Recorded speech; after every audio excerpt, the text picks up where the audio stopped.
રામાયણમાં છે. તુલસીજી એવું લખે કે ભગવાન તો ચંદનનું વૃક્ષ છે અને સંતો તો પવન છે. કેમ? હવે આમાં ચંદન મોટું કે પવન મોટો? ચંદનનું ઝાડ નહીં, પવન જ મોટો ગણાય. કારણ કે ચંદનનું જે વૃક્ષ છે ને એ અહીંયા છે, આવી રીતે મેળવાય એવું નક્કી કર્યું કોને? પહેલા પ્રથમ તો છે ને ચંદનનું ઝાડ આમ દૂર હોય, ક્યાં છે એ નક્કી કેમ થાય મને ને તમને? પવન આવે ને, ચંદનના વૃક્ષ ઉપરથી પવન આવે અને પવન આપણને મળે ને સુગંધ આવે ને પછી આપણે સુગંધની દિશામાં જઈ. ચંદનનું ઝાડ છે ખરા, સુગંધ આવી છે ખરા. પવન ન આવ્યો હોય તો ખબર પડે સાહેબ ઈશ્વર છે. ઈ છે એવું આપણને કીધું કોને? ઈ સંતોએ. ત્યાંથી જ પવન આવ્યો છે. આ સંતોએ એની સુવાસ, એની સુગંધ આપણને બધાને આપી અને આપણને નક્કી થયું કે ના, ઈશ્વર છે. ઈ ન હોય તો આ ટાઈમે સૂરજ ન ઉગે, ચંદ્ર ન ઉગે. આ બધું આપણે એક મકાન બનાવવું હોય ને તો જો અહીંથી માટી લાવવી પડે કે આ માટી ક્યાંની છે? ફલાણા તળાવમાંથી. સિમેન્ટ કે ફલાણી જગ્યાએ લાવ્યા, પથ્થર અહીંથી લાવ્યા. આપણે બધું લાવવું પડે. હવે એક પ્રશ્ન થાય, આવડી મોટી પૃથ્વી બનાવી, આ માટી જ છે ને, તો આ માટી ક્યાંથી લાવ્યો છે?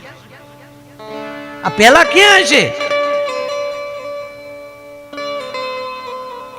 એક કુંભાર નાના નાના માટલા ઘડે, આપણે કઈક માટલા બહુ સરસ તે બનાવ્યા છે, નાના મોટા, આમ જાત જાતના.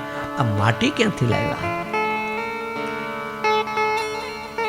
ત્યારે કવિ એમ કે છે કે એને પૂછે તો ત્યારે ક્યારેક પરમાત્માને તો પૂછ.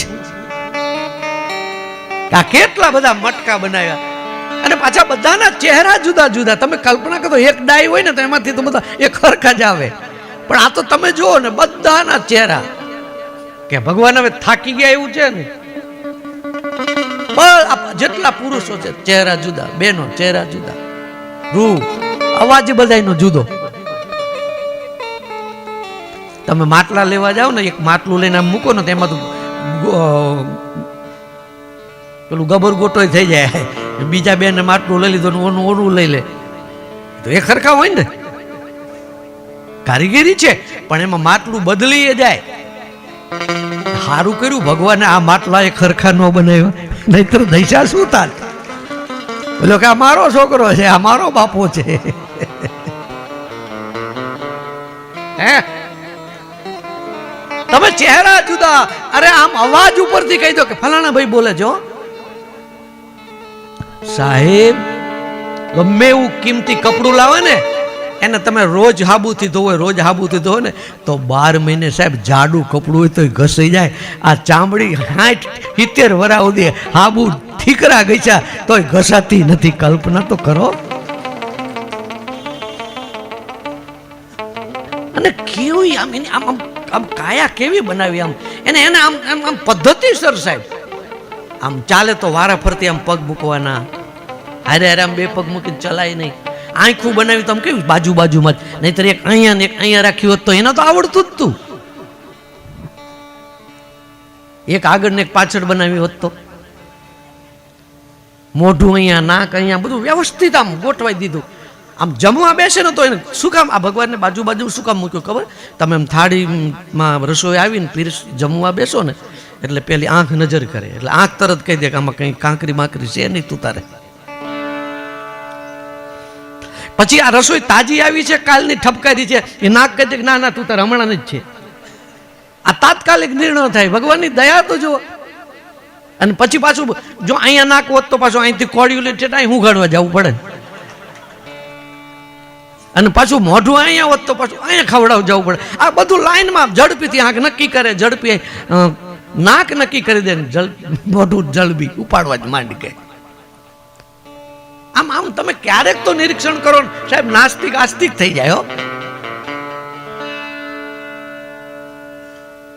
આ પૃથ્વી તણો પીંડો રચો, એની રજ ક્યાંથી લાવ્યો છે? અરે જગ ચાક ફેરવનાર એ કુંભાર બેઠો ક્યાં છે? કુંભાર બેઠો. આ લીલા પાંદડામાં એક પાંદડું નો બનાવ્યું કે સાહેબ, આપણા પ્લાસ્ટિક ના બનાવે જો, પણ આમાં સુગંધ આવે છે. આ તો બધામાં અલગ અલગ સુગંધ.